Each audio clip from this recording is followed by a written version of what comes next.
मध्य प्रदेश लोक सेवा आयोग की कोई खबर हो और वो खबर 10 सूत्र आपके लिए लेकर के ना आए, ऐसा कैसे हो सकता है? एक बार फिर से हम अपने उम्मीदवारों के लिए एमपीपीएससी से जुड़ी हुई एक बड़ी खबर लेकर के आए हैं। जैसा कि आप जानते हैं कि 10 सूत्र लगातार युवाओं तक हर बड़ा अपडेट और जो छोटे से छोटा अपडेट होता है वो भी हम लगातार आपके लिए लेकर के आते हैं।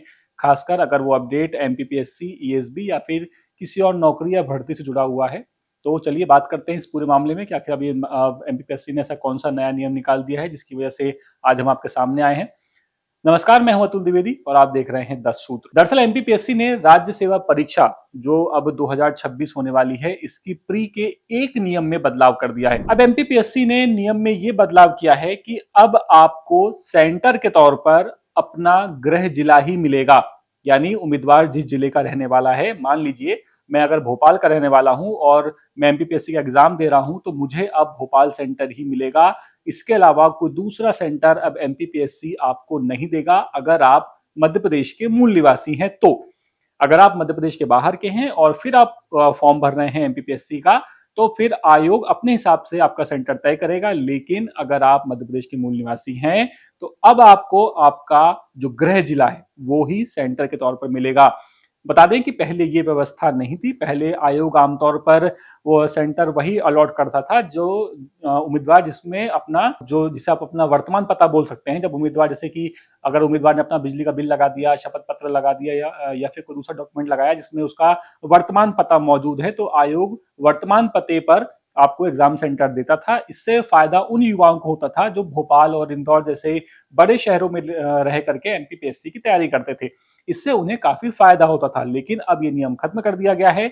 अब अगर आप मान लीजिए आप इंदौर में तैयारी कर रहे हैं लेकिन आप रहने वाले सागर के हैं, तो अब आपको एग्जाम देने सागर ही जाना होगा। अब ये बदलाव क्यों किया गया, तो इसकी बात करें तो जो आयोग के जो ओएसडी हैं, हाँ, डॉक्टर रविंद्र पंचभाई, इन्होंने इसकी पुष्टि की है और उन्होंने कहा है कि अभी देखने में ये आ रहा था कि जो बड़े शहर हैं, खासकर कुछ ऐसे सेंटर्स हैं जहां पर एग्जाम का काफी दबाव होता है, उम्मीदवार उस सेंटर्स को ज्यादा प्रेफर करते हैं, उन शहर को ज्यादा प्रेफरेंस देते हैं, जैसे कि इंदौर है, भोपाल है, जो बड़े शहर हैं। तो यहाँ पर दबाव काफी ज्यादा होता था एग्जाम का। बाकी जो दूसरे शहर है वहां पर उतनी संख्या नहीं होती थी उम्मीदवारों की। इसीलिए इस दबाव को कम करने के लिए आयोग ने ये फैसला किया है। ये कहना है डॉक्टर रविंद्र पंचभाई का, जो कि ओएसडी हैं एमपीपीएससी के।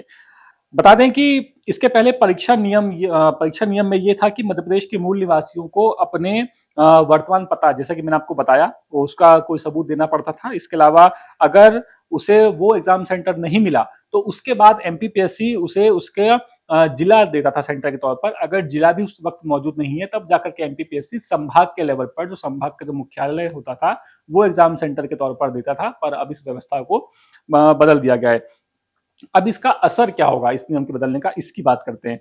तो असर की बात ये हो रही है कि जो बड़े शहर हैं, जैसे कि मैंने आपको बताया कि इंदौर और भोपाल है, तो यहाँ पर अब परीक्षा का जो दबाव है बच्चों का, स्टूडेंट्स का, वो काफी कम हो जाएगा। और खासतौर पर इंदौर में, क्योंकि इंदौर में भी देखने में ये आता है कि एमपीपीएससी के जो एग्जाम्स होते हैं, इंदौर में इनकी काफी भीड़ होती है, क्योंकि बच्चे ज्यादातर तैयारी करना पसंद करते हैं इंदौर में, और प्री का एग्जाम इंदौर में ही देते हैं जो मोस्टली जो बच्चे होते हैं। इसीलिए अब इसको थोड़ा सा चेंज किया गया है। बता दें आपको कि 2025 में करीब 1.25 लाख उम्मीदवारों ने फॉर्म भरा था। इसमें मोटे तौर पर 30% जो युवा थे, इन लोगों ने इंदौर में ही अपना एग्जाम दिया था। पर अब 2026 में, क्योंकि इस बार भी पद कम आए हैं, तो अब देखना यह है कि क्या इस बार भी उम्मीदवारों का रुझान इस परीक्षा में वैसा ही रहता है जैसा कि 2025 में देखने को मिला था कि कम फॉर्म आते हैं, या फिर इस बार रुझान बढ़ता है और ज्यादा उम्मीदवार परीक्षा के लिए अप्लाई करते हैं। जाते जाते आपको ये बता दें कि जो परीक्षा का जो सेंटर है, इसे चुनने का जो नियम है, ये 2018 तक नहीं था। लेकिन तभी एक विवाद खड़ा हुआ कि 2018 में देखा गया कि कुछ एक विशेष जिले से एक विशेष वर्ग के लोग बहुत ज्यादा सिलेक्ट हुए थे, जिसके बाद ये मांग की जाने लगी कि एमपीपीएससी को जो एग्जाम सेंटर्स है वो गृह जिला नहीं देना चाहिए, इसे बदलाव करना चाहिए। लेकिन अब वापस से 6 साल के बाद एमपीपीएससी ने फिर से इस नियम को बदल दिया है और अब एमपीपीएससी आपको एग्जाम सेंटर के तौर पर आपका गृह जिला ही देने वाला है। ये अब बिल्कुल साफ हो गया है। और दोनों जो नियम थे 2025 का, जिसमें गृह जिले की बात नहीं थी, और अब जो नया नियम है 2026 का, ये भी आप अपनी स्क्रीन पर देख रहे हैं। ये दोनों वही नियम है जो एमपीपीएससी ने जारी किए हैं। तो फिलहाल इस वीडियो में इतना ही। एमपीपीएससी से जुड़े हुए दूसरे वीडियोस के लिए आप द सूत्र को सब्सक्राइब कर लीजिए और हमारे वीडियोस को लाइक करना बिल्कुल मत भूलिएगा। ये पूरी खबर इंदौर से हमारे ब्यूरो चीफ संजय गुप्ता लेकर के आए थे। अपडेट्स के लिए आप बने रहिए द सूत्र के साथ। नमस्कार। लेटेस्ट, इन्वेस्टिगेटिव और इन डेप्थ खबरें देखने के लिए ज्वाइन कीजिए द सूत्र का व्हाट्सएप चैनल, सब्सक्राइब कीजिए यूट्यूब चैनल, लाइक कीजिए फेसबुक पेज और पढ़ते रहिए www.dasootra.com।